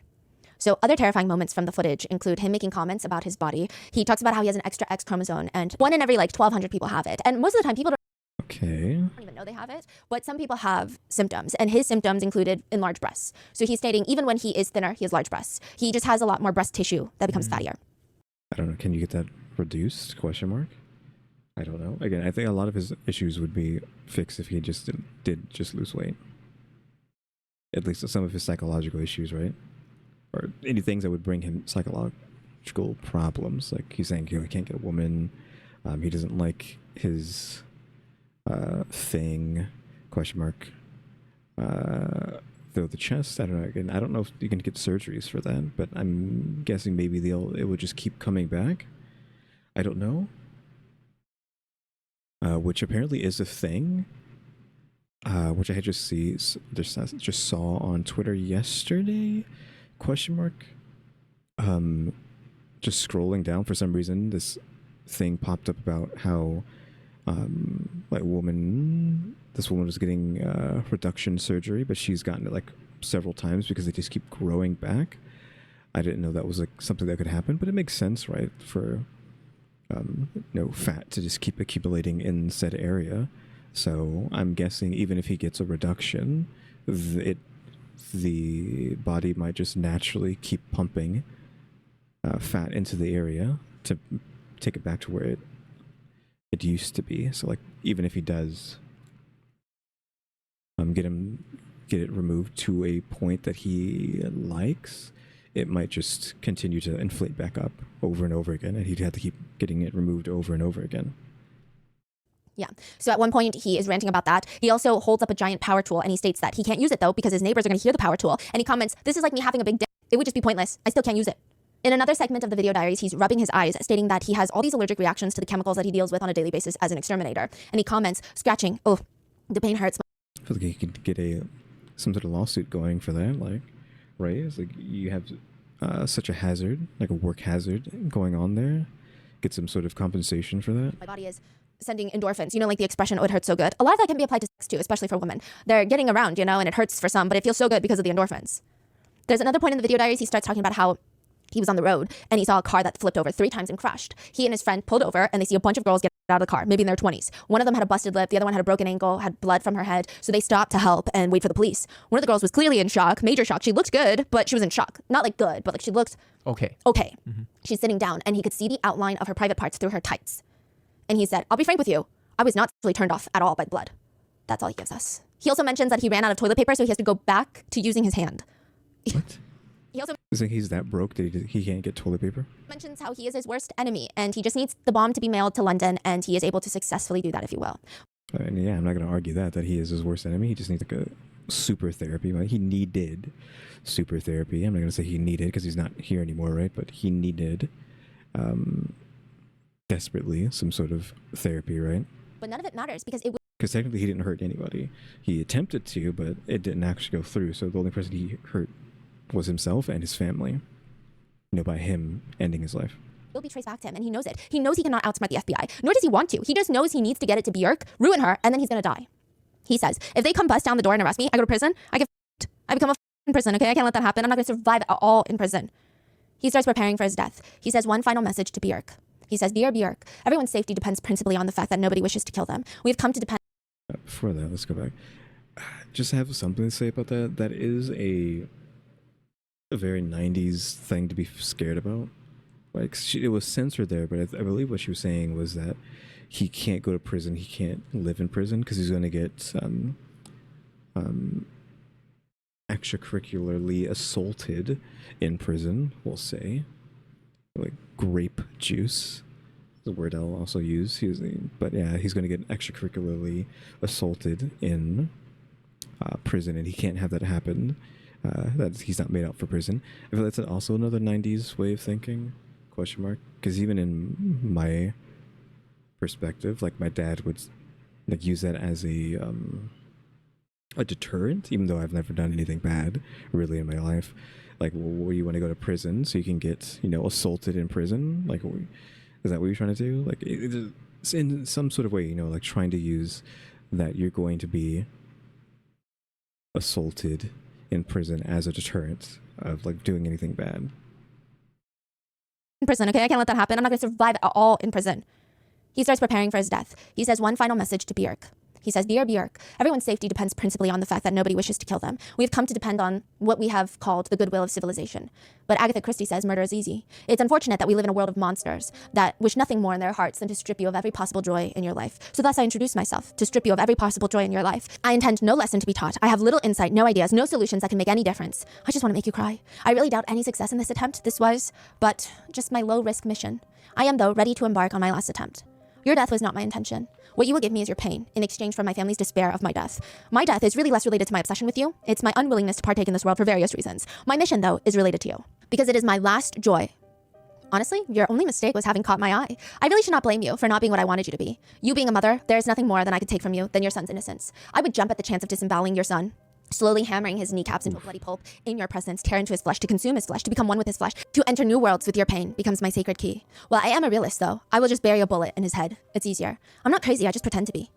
I want her to stay and suffer. There's no point in me destroying life because what? It's over then. No more pain. There's no more satisfaction I can get from that. Alive, maimed, all destroyed emotionally, okay? It's so much more, a much sweeter revenge, The French say that revenge is a dish best served cold. You know what? Oh man, it's a dopamine rush every time I think about it. Every time. It's because I don't know why it took me so long to understand what revenge being a dish best served cold meant. It just like went over my head as just a phrase as like a kid or whatever, but it's like, oh, okay, it's like I get it, right? It just means like with a delay, like, right? Because of the revenge factor. It's an alleviation of the pain. So it's a joy or alleviation of pain. That's basically the purpose of life, to get dopamine rushes and avoidance of pain. So I want to do this. It's not because I have to. It's not because, all the voices are telling me to, or God told me to, or my dog told me to, or demons have spoken to me. I want to. I'm in complete control of the situation. No one else. My mind. Me, myself. I don't know what he said. Me either. But remember how he shaved his head through the video diaries? Well, now he wants to fully get rid of all the body hair on his face and head. He uses a pair of scissors to cut hair off of his head, which takes just as long as you would imagine. That's very dangerous. Very long time. He uses the scissors to cut off his eyebrows. Honestly, he looks very terrifying. How can you even do that with your eyebrows? And I'm sure it has a lot more to do with the fact that he keeps like demonically making faces at the camera after this. He doesn't talk much in the very last tape. He just slowly starts using face paint to draw red zigzags over his face. Like an artist doing a new project. He takes his time and he uses a small paintbrush. And then he uses the green to fill in the other marks like a stripe. Oh, also he paints his nipples red. Is there a reason, meaning? Yes. So he says that it's going to help his family. He says, like, this way, if George finds me, it won't be that much of a shock. It'll be a depersonalized type of thing because I look weird as fuck. And I hope that'll be a coping mechanism for him. Because he looks like a monster, like he keeps saying, instead of a brother. So I'll look just so unrealistic and unlike myself, so that should help. I mean, I do feel really sorry for their pain sometimes. But I don't think so. I think this is like his way of trying to be artistic and weird. He sits down and he plays his favorite Björk song called I Remember You and starts preparing himself. He starts breathing very, very heavy. A lot of netizens have stated that at this moment, it almost seems like... Oh, I have seen this part though, right? Because he's like huffing and puffing like this, right? And his body's moving back and forth, and then like he gets ready to with the gun, and then that's where the clip would end if you're watching it on YouTube or anything. Because again, I have not seen him do this, but her describing it just reminded me in the back of my head. It's like, yeah, I vaguely remember something like the big inhales of him, and then getting the gun, and then clip ends, because obviously that's when he dies. Like he's having a battle in his mind where it almost appears that reality is fighting to take over. And there are moments where it seems like he's about to pull himself out of his bizarre plans and his fantasy and perhaps come back to reality. But alas, he does not. He starts breathing very heavy, almost like he's hyperventilating, and then he self-exits. At the end, you hear his body make one last breath. It's like a gurgling noise. Ricardo's family were notified of his death, and they knew he had been struggling with his mental health, but it had been that way for most of his life. But because he had recently been seeing a therapist, he had sought out a therapist. He made the Okay, so he got one, but it just wasn't good enough. initiative to get help. They thought things were looking up. So side note, during all of this, Ricardo was seeing a therapist. I don't think he needed a therapist. Well, I said he doesn't need a therapist, but what he needs is a therapist inside a mental institution, whatever they're called now, because I think asylums don't exist, right? Or maybe they don't exist. I don't know. I'm still confused on if asylums are real or not, or are still real. But like he needed a therapist inside of an asylum. And to be fair, the therapist did not notice anything alarming about Ricardo's behavior. And I What do you mean did not notice anything alarming about his behavior? Hello? don't think this was a case of a therapist or a family being totally negligent, but Ricardo sought out professional help just so he could get prescribed anti-anxiety medications because he didn't want to feel anxious about his plans. He didn't want to feel anxious when he went to the post office to mail the bomb. Okay, so he only did it so he wouldn't be anxious. None of them knew how bad all of this had gotten. I mean, he was pretty secretive about it. They were constantly checking up on him, his family, and he vlogged about it. Like, they would come check up on him and he would have to hide all of his supplies. It does seem like they did make as much effort as they could with their current situation and their own personal lives going on. So one group of people think that Ricardo is a very sick man that tried to talk through his very confused feelings and thoughts to a video camera. That ultimately he was sick and troubled and he needed help. Some people stated that they can't help but feel bad for him. Another group of people believe, yeah, okay, he's very clearly a sick man. We feel sympathy to a degree, but why do sick men keep victimizing other people? Like, why do people always have to become victims when a man is sick in the head? I mean, you could... Isn't it just misery loves company? It's like literally one of the most famous sayings or whatever. Whatever the saying is, it's something like that. Not exactly, but misery loves company. That's simple. I'd argue there's lots of sick men. There's lots of sick women. There's lots of sick people everywhere. They don't send acid bombs to their favorite celebrities because they're sick. Yeah. I mean, what are your thoughts? Which group are you in? Because even though the acid bomb was intercepted... I don't know. It can be both. It's like no one got hurt, so then you can... It still is malicious intent to end someone's life, but to cause suffering, but it didn't go through with it. So it's almost it's harder to give full anger at what happened because it didn't actually work. ? Because if it actually did work, it's like, okay, well then screw this guy. But because it didn't even make it to her, it's like, okay, well then this is a guy living a miserable life, kills himself. It's like, that sucks for him. ? It can be both, either or. It did not physically hurt anyone. I'm sure the harm was done to Björk and her team. She made a public statement afterwards. Wait, I mean, she probably at least got some emotional scarring from that, knowing someone tried to do irreparable damage to her. Where she stated, I was very upset that somebody had died. I couldn't sleep for a week, and I'd be lying if I said... And the fact that someone ended her life because of her, like she could take it like that, right? Like someone did this because of her. It didn't scare the out of me that I could get hurt, and most of all, that my son could get hurt. But she still sent flowers to Ricardo's family because they too lost someone special. Well, it's just kind of a very sad thing, obviously when somebody shoots their face off, it's terrible. So it does seem like everyone is agreeing that Ricardo's family did try. It doesn't seem at all like they're just like this negligent family that, okay, whatever, you go hurt people, we don't care. She said, I just find it very sad that people get into that kind of state, Well, I'm very upset, obviously. Soon afterwards, she had a new song come out called So Broken. She stated she created it while she was dealing with the trauma in her kitchen. She was just in her kitchen all day, dealing with the PTSD, and the lyrics go, so broken in pieces. My heart is so broken. Here I would go trying to run ahead of that heartbreak train, thinking it'll never catch up with me. I'm so broken. I'm trying to land this airplane of ours gracefully, but it seems like I'm just destined to crash. I'm not sure if this fact changes anything or would have changed the sequences of events, but a day or two before Ricardo dies, Björk and Goldie, her boyfriend, had broken up. Obviously, it has nothing to do with Ricardo. Neither of them knew of him at this point, but it just had... He was like relieved, not relieved, but he said he'd gotten over the whole relationship thing. Like he had already got over that and no longer cared about that sort of thing. Either it felt like it's like on a race level and on just a extracurricular level, like he had come to can't think of like the way of saying it. He had come to, I don't know, just like a point where he had gotten over that. Like, so maybe he's not as quote unquote racist anymore, and not that annoyed with extracurricular behavior, whatever. I don't know how to put it, but it felt like he was already over that, so that he was just doing this just to have some sort of last hurrah at the end of his life. Like, I don't think he really would have cared, or he possibly already knew like that wasn't the reason why he was going through with it, right? Hadn't hit the press yet. Again, I don't think it would have changed much. I truly don't think Yeah. that Ricardo was doing all of this because Bjork was dating a black man. I feel like it might have only stalled things. His obsession might have even grown bigger until she inevitably does another thing that he does not, quote, approve of. Now, side note, the package was in South London en route to Bjork's address, but it would have never gotten to Bjork. She has a whole management team that fields her packages first. So unfortunately, it But then wouldn't one of them have gotten sprayed instead? could have severely injured or killed someone on Yeah, her she's saying that now. gotten to Bjork. She has a whole management team that fields her packages first. So unfortunately, it could have severely injured or killed someone on her team that was just doing their job. And thankfully, it was caught before it got to that point. On top of that, Bjork wasn't even in London at that point. She was actually in Florida, in the same state as him. What? And Isn't that like divine, not justice, right? Divine irony, I guess we could call it, is the fact that she was actually as close as she could be to him, and when he was trying to get at her, I don't know. There's some sort of like divine intervention happening there, divine irony, that like any little sort of micro adjustment could have changed things. Though, in reality, that's probably the best case scenario, because if he would have found out that she was there, wouldn't he have just gone and stalked her in real life, hunted her down, and just used the gun? Because he had a gun.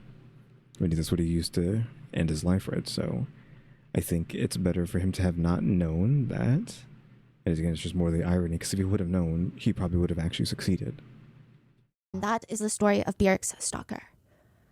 What are your thoughts? You know, it's terrifying. I wonder, like, he can't be the only one, right? And I also wonder, you know, this happened in 96. What would he be like today? Because things are so much more connected. You can find like a million times more information about someone on the internet. Like, does that make things so much worse?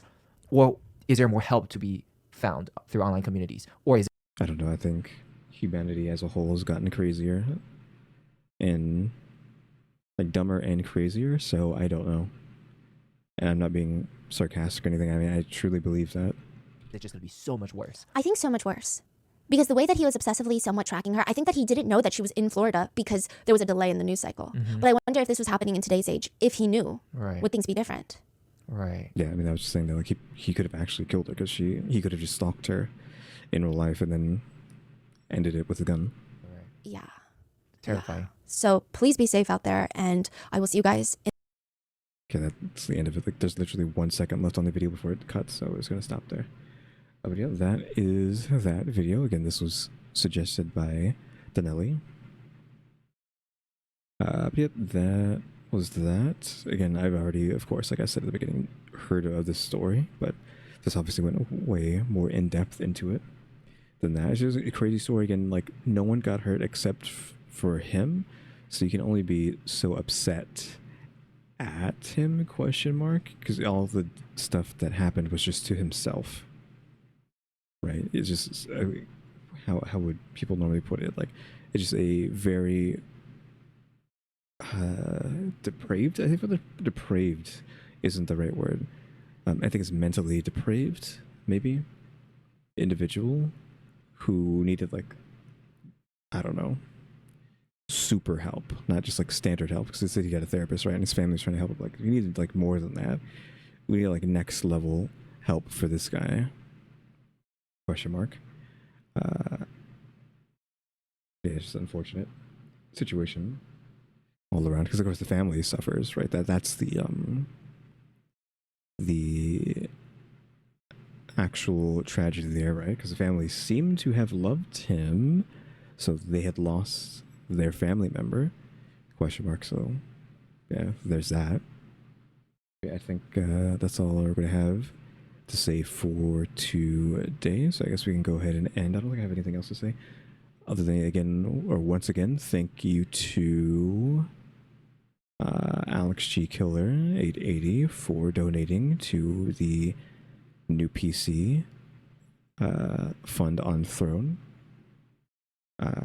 Getting that up to 10% completed. Only 90% left to fully fund that. And of course, buying out, right, that plant shelf that I had on my throne as well. Which that was like was going to be like for a gift for my dad, so we'll see how that turns out. It hasn't shipped yet, I don't think, so I'll probably take pictures or something and post them somewhere of the plant shelf whenever it gets here to be like, hey, look, I got it. And if he actually uses it and has plants put on it, then be like, hey, this is what it looks like with the plants. But yeah, again, thanks to Alex for that. And all that. So again, if you want to head over to my throne and help with anything, that would be appreciated. I need to get just the standard QR code because I have the obviously the PC QR code there, which goes straight to the PC. But I have obviously a bunch of other stuff on the throne that isn't just that, and stuff way cheaper than that because that PC is really expensive, obviously.